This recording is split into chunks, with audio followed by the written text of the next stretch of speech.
चलिए हम लोग देखा जाएगा। इससे पहले हम लोग फैराडे पढ़ चुके हैं, फैराडे लॉ पढ़ चुके हैं और कुछ क्वेश्चन लगाया गया था, ठीक है ना। 3-4 क्वेश्चन लगाए थे। अब हम लोग कुछ देखा जाए इसमें, ये सब नीट और जेईई में आए हुए क्वेश्चन है, ठीक है जी। किसमें आया है? नीट और जेईई में, ठीक है ना। एग्जैक्ट नहीं बता सकते हैं, बस आया हुआ उसमें कोई दिया नहीं था किस साल में आया था, ठीक है। तो अब हम लोग देखा जाए, आसान क्वेश्चन है। देखिए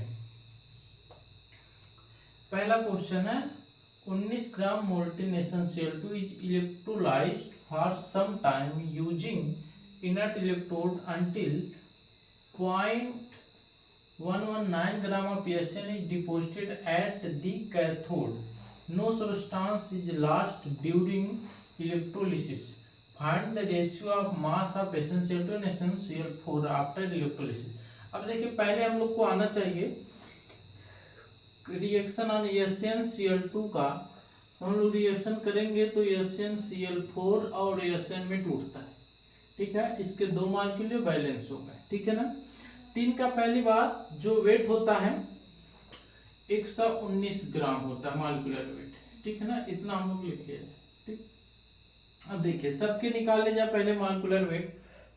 हमको अगर इसका वेट और इसका वेट मिल जाए तो हम लोग रेशियो निकाल सकते हैं। तो रेशियो निकालने से पहले हमें इसका वेट निकाला जाए। तो देखिए इसका 119 प्लस 71 हो जाएगा, ये 35.5 होता है ना। तो इसका करेंगे इनटू क्या हो जाएगा 2 हो जाएगा, ठीक। तो और ये आएगा कुल मिला के 380 ग्राम आएगा, ठीक। इसका आएगा 119 प्लस 428 उतना हो जाएगा ना, 4 नहीं 2 बार जाएगा ना, 2 14, ठीक है ना।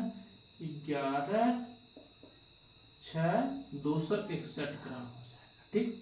अब देखिए 119 ग्राम है, ये 261 और 380 ग्राम। हमको चाहिए क्या, इसका रिएक्शन के बाद इसका वेट कितना बचेगा और ये कितना बनेगा। अगर हमें ये पता चल जाए तो हो जाएगा। पहले हम लोग देखा जाए 119, अगर देखिए अगर हमें इससे हम लोग प्राप्त कर सकते हैं, ये दिया कितना है 19 ग्राम में दिया है, 19 ग्राम दिया है। तो 19 ग्राम में 19 ग्राम से कितना ग्राम बना है, इससे हम लोग पता कर सकते हैं कितना ग्राम बचा होगा, ठीक है ना। तो हम लोग देखा जाए हमें क्या चाहिए, इसका वेट चाहिए, ठीक है ना। ये कितना बचा होगा, तो देखा जाए अगर हम लोग बोल रहे 119 ग्राम, उल्टा कर लीजिए। देखिए 119 ग्राम के लिए कितने ग्राम के लिए 380 ग्राम, 380 ग्राम क्या चाहिए, SnCl2 चाहिए, ठीक है जी। 380 ग्राम SnCl2 चाहिए। तो दिया कितना है 0.119 ग्राम ऑफ SN डिपोजिटेड, मतलब पॉइंट। तो देखिए 1 ग्राम के लिए कितने की जरूरत होगी, 380 बटे 119, ठीक है ना। इतना SnCl2 1 ग्राम के लिए चाहिए। तो 0.119 के लिए कितना चाहिए, इंटू 119 SnCl2, ठीक है ना। ये पूरा काटेंगे तो हमें कितना मिलेगा 0.380 ग्राम, ठीक है जी। मतलब SnCl2 कितना खर्च हुआ है, 0.119 ग्राम बनाने के लिए 0.380 ग्राम SnCl2 खर्च हुआ है, ठीक है ना। तो कितना बचा हुआ है SnCl2, ठीक है ना। कितना बचेगा, तो 19 माइनस 0.380 है ना जी। तो ये कितना आ जाएगा, देखा जाए 1900 मान लिया जाए, 0.380 मान लिया जाए, ये हो जाएगा ना 2 हो जाएगा, 9.68 हो जाएगा, ठीक है ना। ये बचेगा 18.620, इतने ग्राम क्या बचेगा SnCl2। अब हमें SnCl2 का वेट मिल गया है, ठीक ना। SnCl2 का वेट मिल गया है, इसको याद रखिए SnCl2। अब हमें किसका चाहिए, SnCl4 का चाहिए, ठीक है ना। अब हमें पता करना SnCl4 कितना बना होगा। तो देखा जाए हम लोग को अब ये तो रिएक्शन आसान हो जाएगा, है ना। देखो ये है, हम लोग ये देखा जाए, ठीक। देखो हमें इसका वेट कितना मिलेगा, देखो 380 ग्राम से कितना मिला है, 261 ग्राम मिला है, ठीक है ना। तो 1 ग्राम से कितना मिलेगा, 261/380 ग्राम, ठीक। क्या मिला है, SnCl4 मिला है, ठीक। तो हमें चाहिए कितने में, और चाहिए कितना, 0.380 ग्राम में, क्योंकि हमें इतने से ही इसको बनाना है, ठीक है ना। जितना ये बनेगा उतनी ही वैल्यू इसकी बनेगी। तो कितना है, 0.380 ग्राम से कितना बनेगा, 261 इंटू 0.380 अपान इतना, ठीक है ना। कितना बचेगा, 0.261 ग्राम ऑफ SnCl4, ठीक है जी। SnCl4 का वेट आ गया। तो हम लोग निकाले जाए, क्या दिया है, SnCl2 और SnCl4 का रेशियो पूछा, SnCl2 और SnCl4 का रेशियो, ठीक है ना। इसको आप डिवाइड कर सकते हैं, 0.1862 रेशियो 0.261,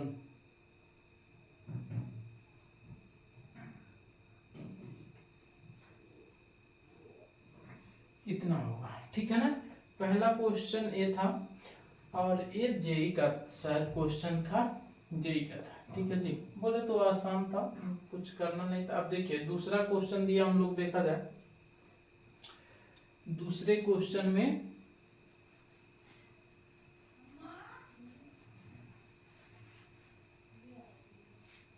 देखिए एक current of 2.68 ampere is pass for 1 hours. हमें करंट दिया है कितना, I इक्वल टू 2.68 एम्पियर, ठीक है ना। और कितना पास हो रहा है, टाइम कितना दिया, 1 आवर। और हमें इसको सेकंड में चाहिए, तो क्या किया जाए, 1 इंटू कितना सेकंड होगा, ठीक है। कह रहा है एक कोई सोल्यूशन कॉपर सल्फेट CuSO4 दिया है, ठीक है ना। कॉपर पे 2+ है, इसका 63.5 होता है, 63.5 होगा, ठीक। Copper electrode, calculate change in mass of cathode and that of anode, ठीक है ना। बोले तो मास निकालना हमको, मास कितना होगा, कितना डिपॉजिट होगा कैथोड पर, ठीक है जी। अब हम लोग क्या किया जाए, लिया जाए एम या डब्ल्यू, आप जो भी यूज कर सकते हैं। हम शायद एम यहाँ पे आपको बताएं, एम इक्वल टू ZIT ले लिया जाए, ठीक है। तो ए मास है, तो एम ए निकालना हम लोग को, जेड की वैल्यू कितना होती है, मॉलिक्यूलर वेट अपान एन फैक्टर इंटू 96500 इंटू आई की वैल्यू कितनी, 2.68 इंटू 6/60, ठीक है जी। अब हमको क्या चाहिए, मॉलिक्यूलर वेट इसका कितना था, 63.5 था, इंटू 2.68 इंटू 60 अपान 2 था, एन फैक्टर कितना, 2, एन फैक्टर कितना हो जाएगा, 2 हो जाएगा, इस पे +2 चार्ज, 96500, ये क्या हो जाएगा, मास आ जाएगा इसका, ठीक है। और मास कैलकुलेट करने पे 1 मिनट आया, कितना है,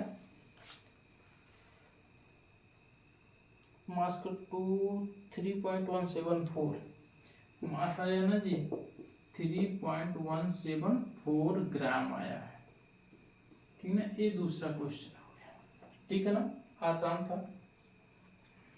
अब अगला क्वेश्चन देखा जाए, ठीक। देखो दिया है an ammeter and a copper voltmeter, 2 meter हैं कनेक्टेड इन सीरीज में कनेक्ट किया, through which a constant current constant, ammeter so इतने ampere, if the point in a gram of copper is deposited in 1 hour, what is the percentage error of ammeter. अब देखिए हम लोग को एक बार आई कितना दिया है, 0.52 एम्पियर दिया है, ठीक है जी, 0.52 एम्पियर दिया है। अब हम लोग को दूसरा दिया है पूछ रहे हैं ना इतने ग्राम कॉपर Cu है +2 हो जाएगा 63.5 हो जाएगा, इतना हम लोग को कॉमन याद होना चाहिए। ठीक है जी। कॉपर डिपॉजिटेड 1 आवर्स, टाइम कितना है 1 आवर्स है, तो 6 × 6 कर दिया जाए, ये कितने आ गया सेकंड में आ गया। हम लोग उस परसेंटेज एरर जो होता है ना, परसेंटेज एरर आप देखो, परसेंटेज एरर आप करंट का क्या हो जाएगा, final current minus initial upon final into 100 हो जाएगा। ठीक है जी, ये फार्मूला हम लोग का। अब हम लोग क्या किया जाए, तो पहले हम लोग को एक करंट तो बाद वाली पता है, इससे कितना करंट आएगा, तो हम लोग को वेट कितना देखिए एम इक्वल क्या ले लिया जाए, ZIT ले लिया जाए, तो इसकी वैल्यू कितना 0.635 है, इक्वल टू मॉलिक्यूलर वेट इसका कितना हो जाएगा 63.5 हो जाएगा, अपॉन 2 × 96500 हो जाएगा, इंटू आई की वैल्यू हमें कैलकुलेट करनी है, इंटू 6 × 60 हो जाएगा। ठीक, आई की वैल्यू कितनी ले लिया जाए, इसको उधर करो 0.635 इंटू 2 × 96500 अपॉन 63.5 इंटू 60 इंटू 60। ठीक है जी। अब देखिए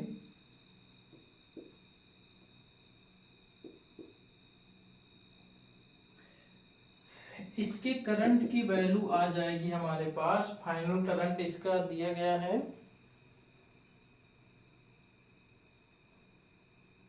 0.536 आ जाएगा करंट फाइनल।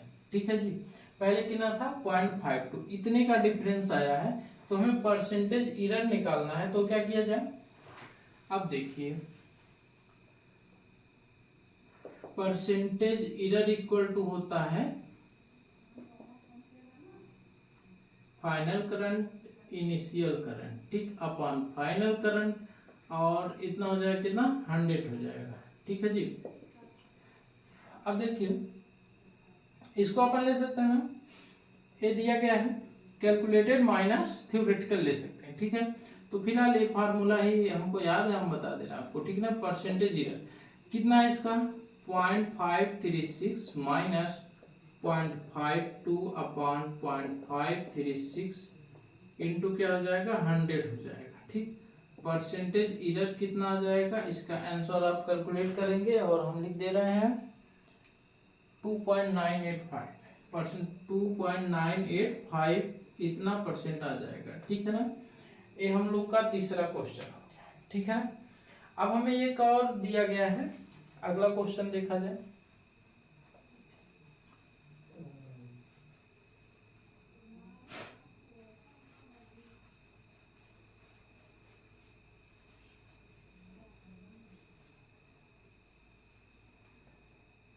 देखिए, a current of 3.7 ampere is passed for 6 hours between platinum electrode of 0.5 litre दिया है ना, एम्पियर हमें 3.7 एम्पियर, और हमें वॉल्यूम दिया है 0.5 लीटर दिया है। ठीक, और हमें मोलरता दिया इसका 2m दिया है। ठीक ना, इसको ले सकते हैं मोल अपॉन लीटर, ले सकते हैं मोल अपॉन लीटर। ठीक, कह रहा है NiNO3 है, NiNO3 का होल थ्राइस। ठीक, दिया है what will the molarity of the solution at the solution. ठीक है, एंड ऑफ इलेक्ट्रोलिसिस, कह रहा है इलेक्ट्रोलिसिस खत्म होने के बाद उसकी कंसंट्रेशन कितना हो जाएगी। ठीक ना, और दूसरा पूछ रहा है यदि निकल इलेक्ट्रोड ले लिया जाए तो क्या होगा। देखिए निकल इलेक्ट्रोड लेंगे तो भी कोई प्रभाव नहीं पड़ेगा, क्योंकि ये एनोड बन जाएगा, फिर कैथोड पे हो जाकर जितना निकलेगा उतना क्या हो जाएगा डिपॉजिट हो जाएगा, तो कंसंट्रेशन पर कोई प्रभाव नहीं पड़ेगा। ठीक, तो अगला तो हो गया जो अब देखा जाए, हमें आई पता है, तो हम लोग पहले क्या निकाल लिया जाए, पहले इसके इनिशियल मोल कितने हैं, इनिशियल मोल निकालने के लिए हम लोग क्या कर सकते हैं, मोलरता इंटू वॉल्यूम ले सकते हैं ना जी। तो मोलरता कितने है 2 है, इंटू कितना ले लिया जाए 0.5, ये कितना हो जाएगा 1 मोल हो जाएगा। इसके मोल इनिशियल मोल कितने हैं 1 मोल है। ठीक है ना, अब हम लोग अगला देखा इलेक्ट्रोलिसिस के बाद, तो तो मास इक्वल टू क्या हो जाएगा, molecular weight upon n factor हो जाएगा इंटू 96500 हो जाएगा इंटू 3.7 हो जाएगा इंटू, और कितने आवर्स के लिए चल रही है, 6 आवर्स के लिए, ठीक है ना, 6 इंटू 6 इंटू 6 हो जाएगा, ठीक। तो देखिए n फैक्टर हमारा, देखिए ये इसको नीचे लाएंगे मोल हो जाएगा 3.7 इंटू 6 इंटू 60 इंटू 60 अपान के n फैक्टर कितना है, इस पे +2 आएगा, ठीक है जी, NO3 का ट्वाइस है, ठीक है। तो कितना हो जाएगा, 2 हो जाएगा, 96500 आ जाएगा। इसके मोल आ जाएंगे अप्रॉक्सीमेट 0.414 शायद आएगा, हाँ 0.414 आ जाएगा, ठीक है जी। अब इसका आ जाएगा 0.414 मोल आ जाएगा।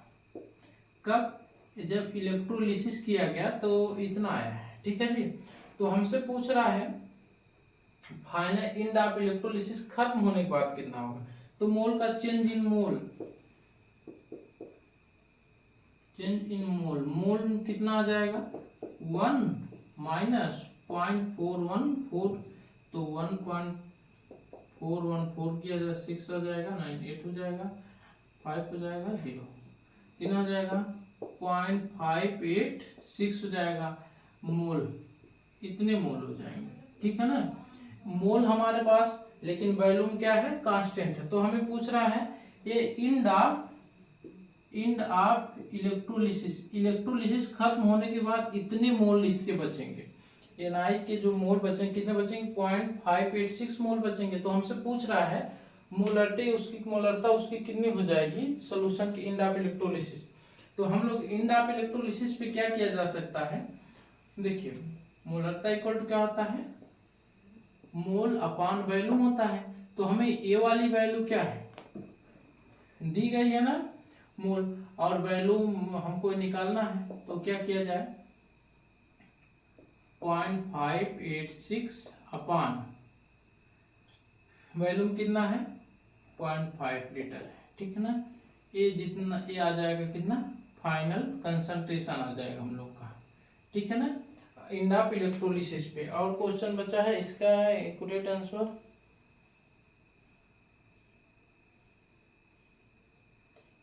जी ठीक है जी। अब ये हो जाएगा हम लोग का, हो गई। चलिए अब हम लोग अगला इसका आंसर निकाल लीजिएगा, उसमें मिल नहीं रहा है, ठीक। ये हो गया। अब हम लोग अगला क्वेश्चन देखा जाए,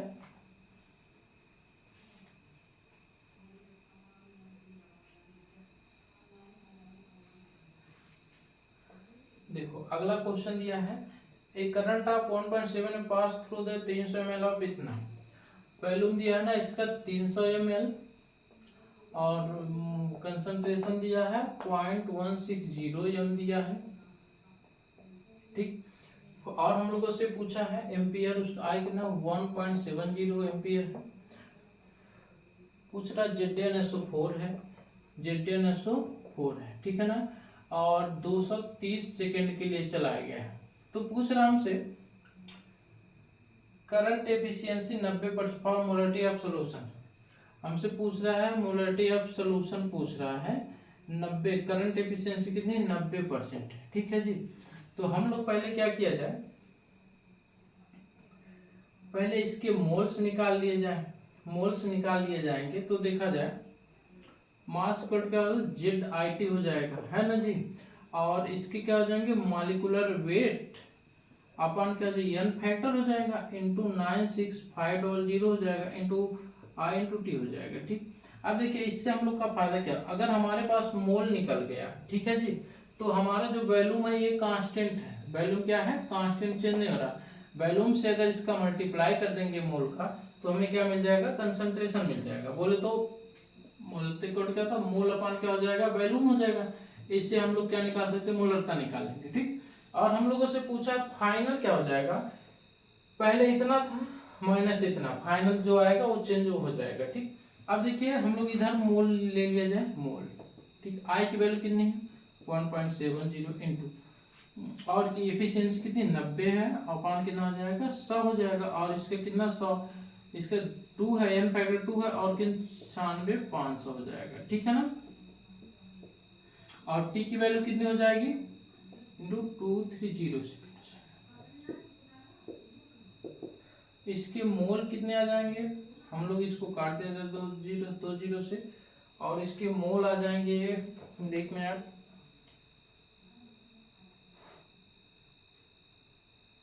मोल्स आ जाएंगे 0.00, हाँ जी इसके मोल आ जाएंगे 0.00182 आ जाएगा, इतने मोल आ जाएंगे, ठीक है ना। अब हमें मोल पता चल गया है, तो मोल कितने हो जाएगी, इसकी मोल कितने आ गया 0.00182 अपान इतना अपान 1000 हो जाएगा, ठीक है ना। ये आप निकाल लेंगे, ये निकालने के बाद ठीक है ना, कंसंट्रेशन ऑफ सॉल्यूशन जो होगा, कंसंट्रेशन ऑफ सॉल्यूशन जो आएगा वो कितना आएगा 0.160 माइनस ये पूरी वैल्यू 0.00182 अपान 300 अपान 1000, ये पूरा कंसंट्रेशन ऑफ सॉल्यूशन आ जाएगा, निकाल लीजिएगा, ठीक है ना। ये था हम लोग का फैराडे लॉ पे क्वेश्चन, और फैराडे लॉ के अलावा कोई भी इससे पे क्वेश्चन आपसे नहीं पूछा जा सकता, इससे ज्यादा आएगा नहीं, ठीक है ना। तो हम लोग amount of energy use in the passage of 1 ampere current for इतने सेकंड अंडर पोटेंशियल ऑफ इतने वोल्ट है। एनर्जी हम लोग से पूछा है, देखिए किया गया वर्क जो होता है वही क्या एनर्जी होता है, ये क्या होता है VQ हो जाएगा, ठीक है ना जी। और अगर अपन को Q तो यही E बराबर हम लिख सकते हैं VQ लिख सकते हैं, ठीक है ना। अब हमें क्या दिया है इसमें, पैसेज 1 एम्पियर, I की वैल्यू कितना दिया है 1 एम्पियर दिया है, और कितना T कितना दिया है 100 दिया है, इतने सेकंड, ठीक है। V हमें कितना दिया है 100, तो आसान था यार ये क्वेश्चन, बहुत ही आसान था। E बराबर कितना है जी 115 इंटू 100 हो जाएगा, है ना। इतना वोल्ट और सीओ कूलम हो जाएगा, और लिख सकते हैं इतना जूल लिख सकते हैं, ठीक ना जी। ये हो जाएगा क्वेश्चन। अब दिया ना time required to cut the metal surface इतना सेंटीमीटर स्क्वायर विथ इतना thick layer of the silver density इतना दिया है by the passing of current 3 ampere through the इतने सॉल्यूशन, ठीक है। टाइम रिक्वायर्ड बोथ ला कितना टाइम लगेगा, अगर 80 सेंटीमीटर स्क्वायर विथ है इतना centimetre thick layer of silver पे चढ़ानी है तो कितना टाइम लगेगा, ठीक है जी। तो हम लोग को कुछ करना नहीं है, हम लोग फैराडे का फर्स्ट लॉ हमेशा यूज करेंगे, m इक्वल क्या आ जाएगा ZIT हो जाएगा, और हमें मास की जगह पर न जी घनत्व को क्या कहता है वॉल्यूम होता है, ठीक है ना। यही मास क्या डेंसिटी इनटू वॉल्यूम लिखे D इंटू V लिख दिया जाए, ठीक है। और Z की जगह पे क्या लिखा जाए, हमें AgNO3 दिया है, सिल्वर दिया है ना, तो हम लोग लिखा जा सकते 108/1 ले सकते हैं इंटू 96500 ले सकते हैं। I की वैल्यू कितने दिया है 3 एम्पियर दिया है, इंटू टाइम अपन से पूछा है, डेंसिटी कितना दिया है इतना दिया है जी, डेंसिटी हमें दिया है 1.05, वॉल्यूम कितना दिया है, वॉल्यूम हमें दिया नहीं है, क्षेत्रफल दिया और थिक लेयर दिया, तो अगर अपन वॉल्यूम इक्वल टू क्या लेंथ विड्थ और एरिया ले सकते हैं, इतने को क्या हो जाएगा वॉल्यूम हो जाएगा, बोले तो एरिया इंटू थिकनेस अगर अपन लेंगे तो क्या हो जाएगा वॉल्यूम आ जाता है, ठीक है जी। तो अपन ले सकते हैं 80 इंटू कितना 5 इंटू 10⁻³ हो जाएगा equal to 108 into 3 upon 96500 into क्या हो जाएगा टी हो जाएगा। टी की वैल्यू इतना कहाँ लेंगे 1.05 इंटू 10⁻³ इंटू 96500 अपान 3 इंटू 108 हो जाएगा, टाइम इतना मिल जाएगा हमें, ठीक है जी। टाइम ले लेंगे, हमको सेकंड में आएगा, मिनट में बदल सकते हैं, ठीक है। दिया है तो ये बहुत इंपॉर्टेंट क्वेश्चन है तो छोटा लेकिन काम का है। Which solution define maximum amount of metal, ठीक है जी।